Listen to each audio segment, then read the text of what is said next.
mapagpalang. Mapagpalang na tanghali o hapon na. Tanghali sa ating lahat. Saya-saya po nung makita ko si Jude. Kala ko, ano mawawala si Jude? Malilungkot ko kayo na naman. Hindi ako ginising ni June. So, napakaganda po ng mensahe natin, no? Natutunan natin kung paano ba tayo lalaya, no? Amen? Kung paano tayo magkakaroon ng freedom. Amen? Napakaganda ng tinuro ng Panginoon sa araw na ito. Marami na naman tayong natutunan. Amen po ba? Parang wala tayo. Amen! Amen? Amen! Lord. So, nalaman naman po tayo sa pagbibigay, no? Sabi po dito, mga kapatid, sabi po, ang lahat ay sabi dito, ang lahat ay nakadepende sa kakayahan ng isang Kristiyano at sa mga pangangailangan ng iglesia. Amen?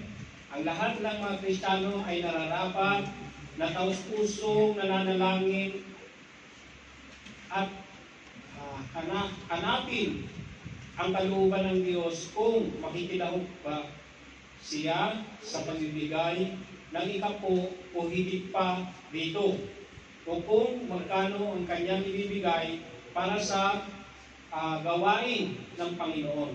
So, makikita natin yan sa aklat ng Santiago 1, chapter 1, verse 5. So mga kapatid, tayong mga Kristiyano, binigyan tayo ng freedom ng Panginoon, no?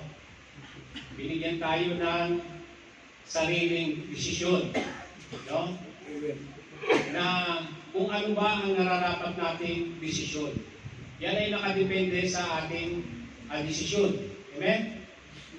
At nakadepende rin sa ating kinikita kung magkano ba dapat ang ating ibinibigay para sa Panginoon.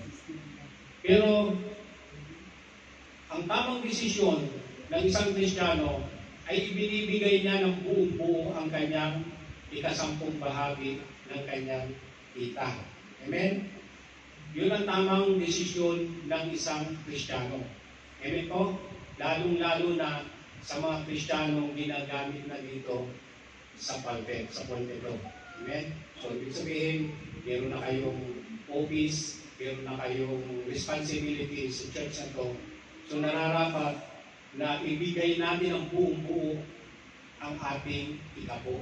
Amen po? Ang ikasampung bahagi. Doon naman sa mga hindi pa lubusang naunawaan ito, hindi po ito sa pilitan. Amen po? Hindi po ito sa pilitan. Nasa inyong pong desisyon yan. Kung magkano ba dapat ang inyong ibibigay, kung mas higit pa ba doon sa ikasampung bahagi ng inyong kita. Amen po? Amen. Amen. So, magbigay po tayo para sa Panginoon. Give thanks straight ahead. Diba?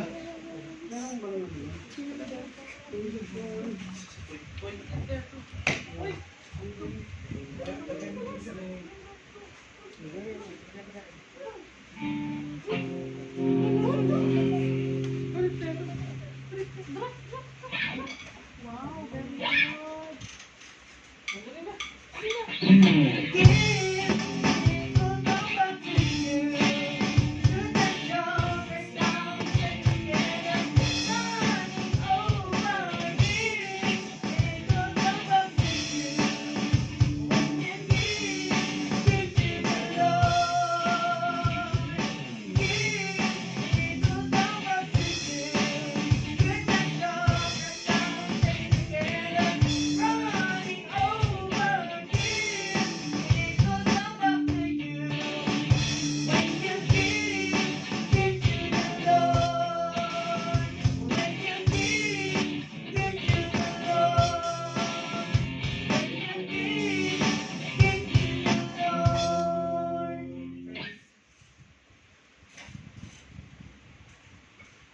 Amen. Manalangin po tayo. Ipanalangin natin ang mga handog na ito. Hallelujah. Yes, Lord, muli Panginoon, maraming salamat sa araw na ito, Panginoon, na kung saan, Panginoon, binusog mo kami ng spiritual na pagkain, Panginoon. Kaya nararapat lamang, Panginoon, na kami ay magbigay din naman para sa iyo, Panginoon. At naniniwala kami, Panginoon, na ang aming mga handog na ito, na ang aming mga bigay na ito, ay naayon lang sa aming mga pasya at naibigay namin ng tamang ang para sa iyo. Hallelujah.